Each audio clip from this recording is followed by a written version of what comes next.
Je prierai mon Père qui vous donnera un autre consolateur afin qu'il demeure éternellement avec vous. L'Esprit de vérité que le monde ne peut recevoir, parce qu'il ne le voit point et ne le connaît point.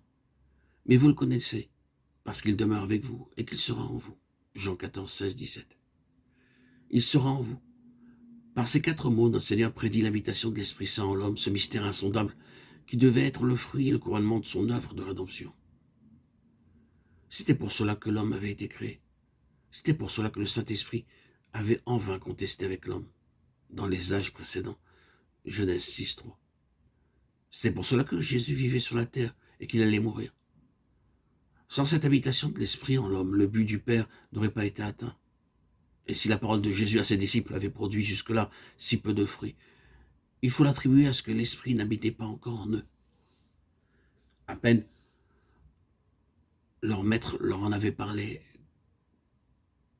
car il savait qu'ils ne le comprendraient pas.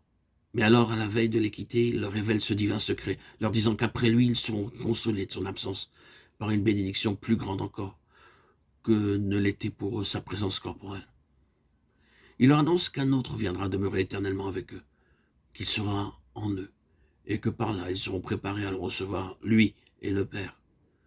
Il sera en vous. Notre Père s'est révélé à nous de 2 manières. Par son Fils, il nous a fait connaître son image. Il la place devant nous et nous engage à devenir semblables à lui, en le recevant dans notre cœur et notre vie. Par son Esprit, il nous envoie la puissance divine qui doit nous préparer à recevoir le Fils et le Père.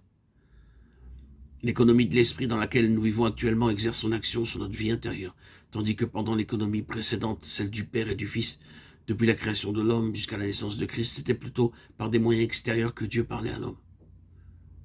Par moments, sans doute, se révélait même alors la puissance de l'Esprit. Mais sa présence habituelle en l'homme était encore inconnue. L'homme n'était pas encore devenu la demeure de Dieu par l'Esprit. Ce n'est qu'après l'ascension de Christ que la vie éternelle et divine devait devenir la vie même de l'homme, habitée de façon invisible en lui. À présent, l'Esprit Saint doit être pour nous ce qu'il est pour le Père et pour le Fils, la source, le principe de notre individualité, de notre conscience.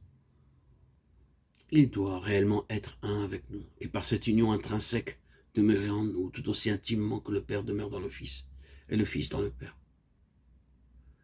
Avec un saint respect, prosternons-nous, adorons et recevons cette grâce insigne. Demandons au Seigneur de nous donner son esprit.